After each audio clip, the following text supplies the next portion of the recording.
Shalom, shalom sejahtera dari Tuhan Yesus Kristus. Hari ini kita akan belajar tentang keunggulan cinta kasih atau keutamaan cinta kasih. Coba saudara pikirkan, bayangkan, jikalau di dalam suatu keluarga tidak ada cinta kasih di dalamnya, kira-kira apa yang terjadi?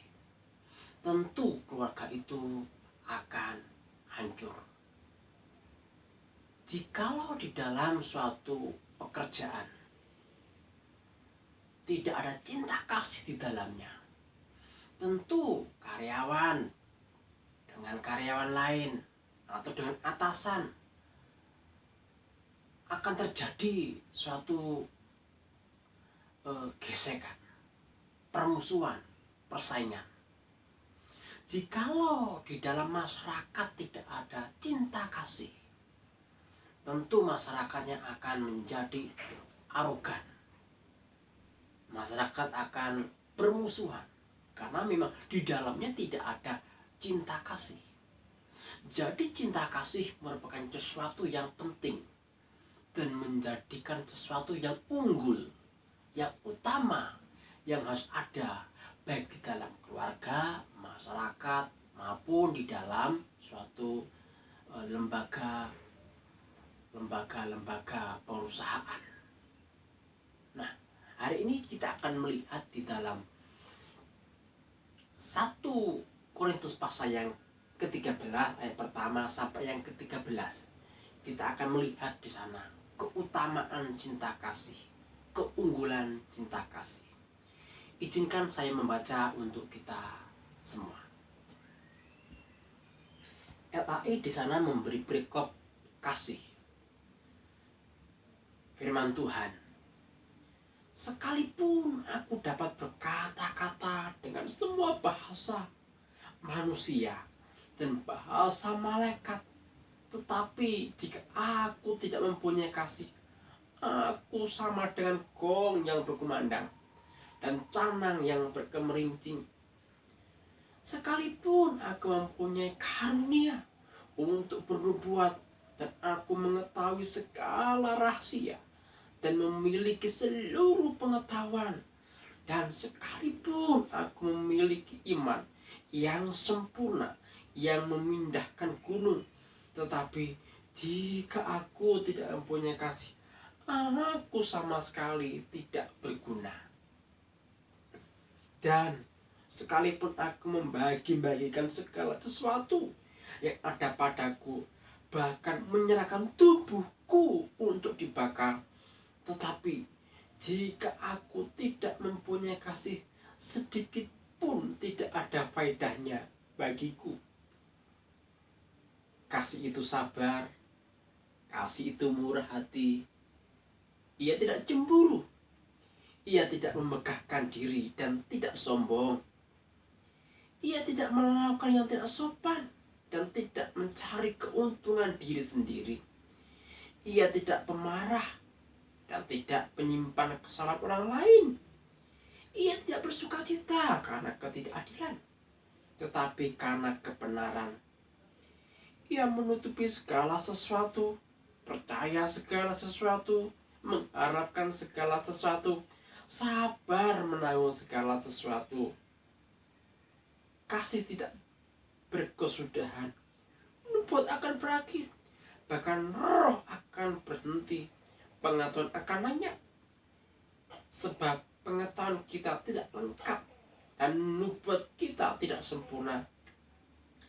Tetapi jika yang sempurna tiba, maka yang tidak sempurna itu akan lenyap.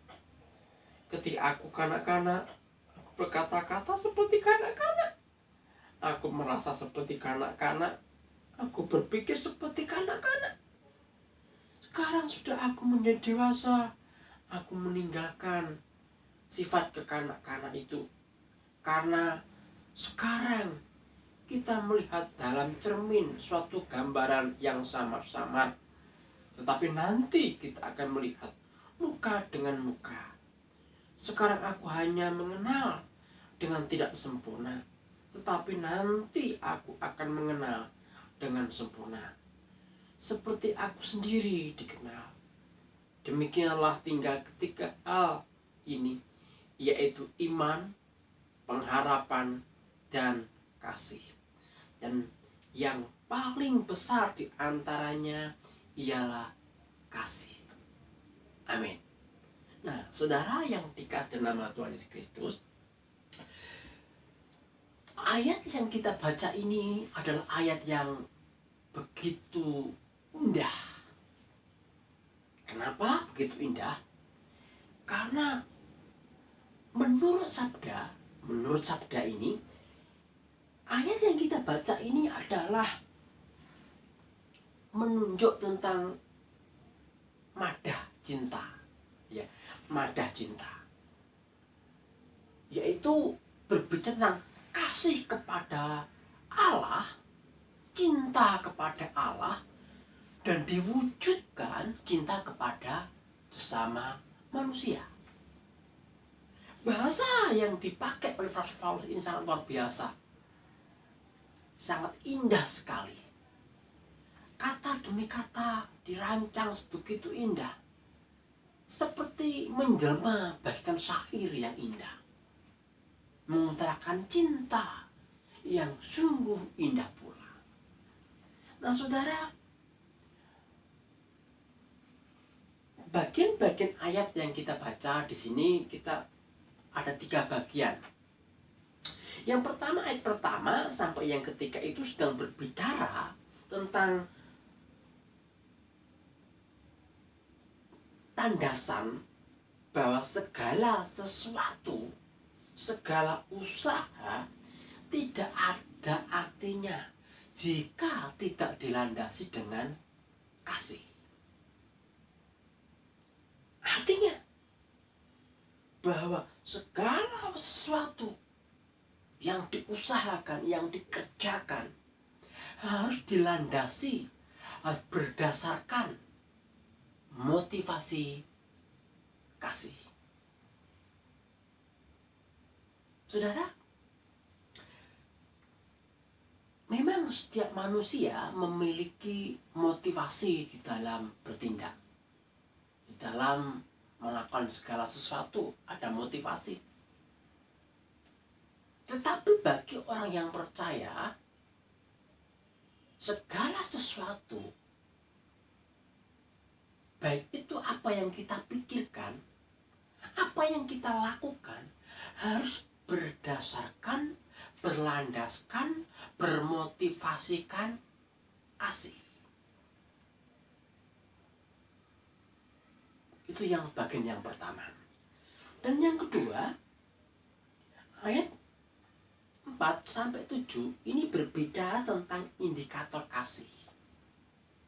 Di sana dijelaskan, kasih itu sabar, kasih itu murah hati, kasih itu tidak sombong, tidak cemburu, tidak memegahkan diri, dan lain sebagainya.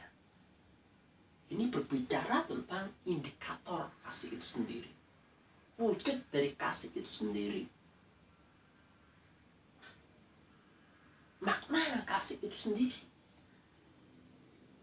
Dan yang ketiga, itu berbicara tentang ayat 8 sampai yang ke-13, itu berbicara tentang nilai mutlak dan abadi dari kasih itu sendiri.